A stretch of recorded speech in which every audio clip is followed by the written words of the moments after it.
I thought Saturday, or was it Saturday or Sunday? The opening for the Sunday? Incredible part for our kids to be a part of. To honor Coach Richardson named the court. I think it's another thing that our administration, Chancellor Steinmetz, our board of trustees, and Hunter Yurchek have been really progressively thinking and doing a lot of positive things for us. And that was another one. Our kids, after understanding some of the history, and when I told them that Coach Richardson's last game as a coach was as a women's basketball coach, most people didn't even remember his days with the Tulsa Shock, but our kids really embraced it and had a great day. So it then led to a great practice. So I hope that keeps going this week as we prepare to play Pitt State, who I think just came out number 20 in the country in the preseason Division II polls. Check my number on that, but I think that's right. So really good test for us coming up on Thursday.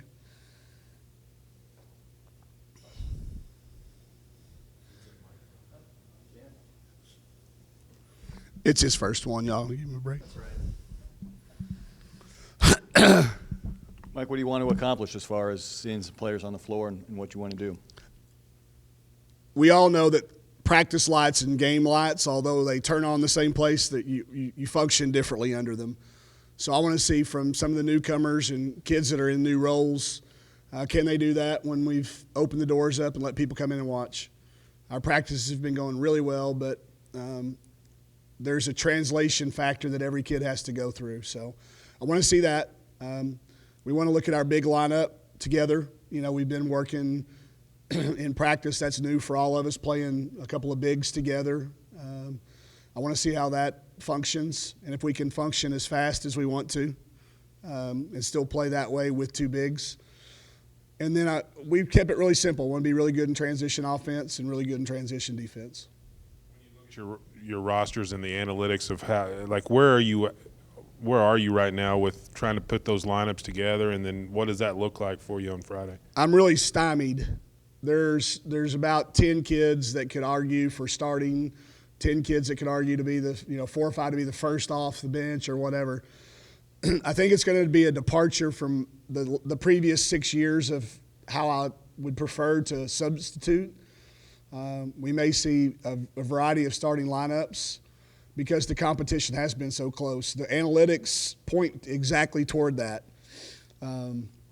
We've also had a lot of little nagging injuries and flu, and somebody's out this day or out that day. So we haven't really had a chance, even though we've got a roster of 16 kids, to have everybody out there. So the practice analytics show that it's very, very close. It's been very competitive.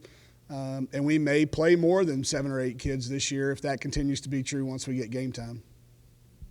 How's Jalen Mason progressing from her injury? All she can really do is cardio stuff right now. She's in a cast, so she can't do anything moving. She can still be a leader for our team. She has been a leader for our team. But as far as we won't know anything until she gets the cast off when it comes to the foot. Do you have a time frame for that? No. You talked last time I talked to you about your team in preseason rankings not going to get that double digit. Well, they didn't. Yeah. What's the feeling around the program? Well, it was a little higher. 5 was a little bit lower of a single digit than we expected. So, I'm not one of those guys that says it's meaningless. I do believe it has meaning. It doesn't mean that that's our seed in the SEC tournament. It doesn't mean that that's what's going to happen. But it does mean we've made progress. I mean, and for me to sit up here and say it's meaningless would be a slap in my kid's face, like Kiera and Jalen, who have been here every year and been picked double digits. And it'd be a slap in the newcomers' faces who chose to come here when we were double digits and got that changed. I do think it's raised our level of expectations for each other in practice, though, because I don't think anybody wants to let anyone down. We've got a locker room full of pleasers, and when they appreciate that they were ranked there, and they don't want to let anybody down with those expectations. I do think we'll see a different number from the coaches. I think the media fell in love with us last year during our run. We kind of became the darling of the SEC tournament, and I think that carried over a little bit. So maybe we'll see where the coaches pick us and take an average of those two and set our expectation level there. But I think you have to embrace it. I don't think you can bury your head in the sand. I think you have to talk about it, embrace it. It's been something a little bit new every day. Yesterday, Charlie Cream released his bracketology, and we were a 5 seed. So that's another one of those things you deal with. But I think you certainly have to talk about it because the kids are going to hear about it. I mean, with social media and the instant news that they're in, they're going to know about it. And if I choose to not talk about it, I think it seems weird not coming from me. So we talk about everything that comes up, and I think it's helped us. Been like having size and then being able to utilize it a little bit in practice to kind of get to where you want to get in the game so far? Our men's practice players said something about it the other day. They're like, Coach, it's a little harder to rebound against y'all this year. So that was a positive thing. We can put a lineup out there that I expect to get rebounds with. It's been a challenge for us to kind of work on some new actions.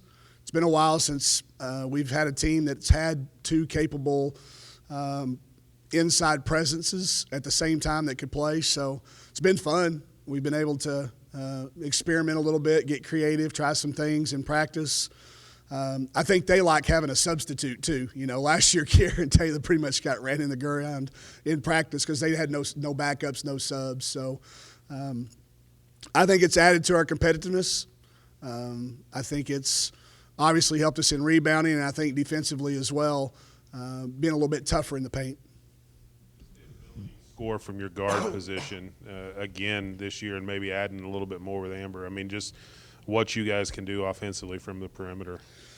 It's been explosive at times. We had a 38-point quarter the other day in a scrimmage against our guys, I think we missed 2 shots.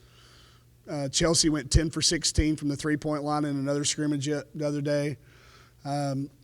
When you can make it from range, and that new three-point line hasn't bothered us any. We might as well just put 1 down in our gym because we're shooting it from the first one we see.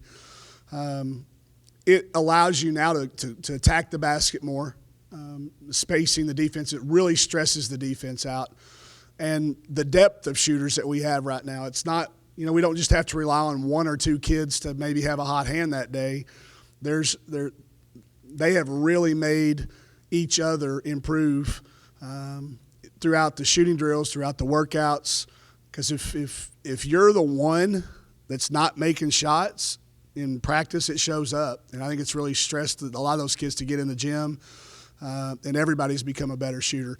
When Avery Hughes is your kid that is the only one that's not on a scholarship right now, and she's making 6 out of 9 in front of you, it makes you want to get in the gym. And she's been a real asset to us as well throughout these injuries. She's come in here and really made an impact for us in a lot of ways. Mike, back to your big lineup. Do you feel like it slowed you down at all, or by getting more defensive rebounds, going to almost help trigger more stuff? No, it hasn't slowed us down at all. In fact, especially when you put Taylor and Aaron Barnum in there together, it may speed it up. We've had to give them some new tactics because they're used to kind of running to the same spot. So we've had to do some new strategic things, which, anytime something's new there's a little bit of hesitation and a little bit of unsureness. So we got to keep working with the big lineup. I think the more we play with it, the faster we'll get. But it has not slowed down our time of possession at all. We've been able to still get a good quality shot pretty quickly. You put out there on social media yesterday that, the season tickets have sold out, more than you've ever sold before.